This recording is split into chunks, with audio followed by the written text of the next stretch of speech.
The ongoing border standoff between China and India is catching the world's attention, as it could spin into a full military confrontation.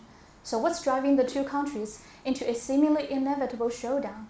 The notion of a dragon-elephant rivalry between China and India first emerged in early 2000s and was elaborated by scholars and media from America and Britain. The book, The Dragon and Elephant, China, India and the New World Order, written by Sunday Times journalist David Smith, formally presented the idea to the world. Many Western media, for example, the Financial Times, even has a special page for the dragon-elephant rivalry.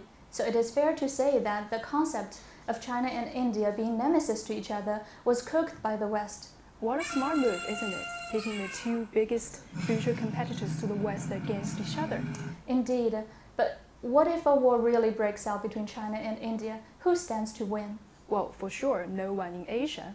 First of all, China and India would obviously pay a heavy price. Even Japan, the US ally, which relies heavily on the Chinese markets, would suffer a blow economically, which could turn into a domestic crisis.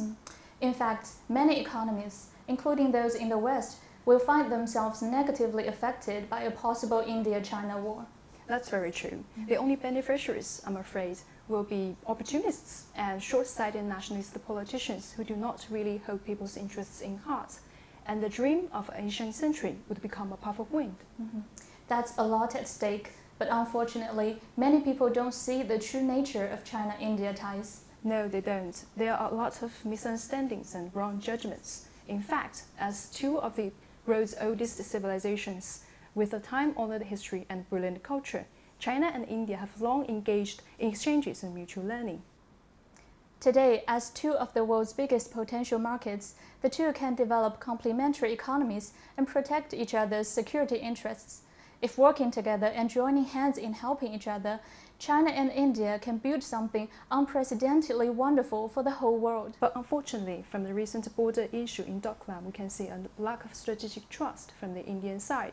Both China and India should communicate with each other and nurture mutual trust, starting by recognizing that the dragon and elephant were not born rivals, and harboring ill will against each other will be very dangerous. That is right. India must understand that China wishes what's good for the Indian people and would love to see a strong India standing shoulder by shoulder with China. And just like China, India must also look into itself to prevent wrong judgment and irrational perceptions. And also, what is holding India back is definitely not China, but common problems facing developing countries such as corruption, a lack of quality education, healthcare, and reforms. Exactly. So let's hope that wisdom can guide the two countries to common prosperity. There is more than enough room for us. So the dragon and the elephant cannot just coexist peacefully, but also work together for a better world. Thank you for watching. That's today's show, and see you next time. Bye-bye.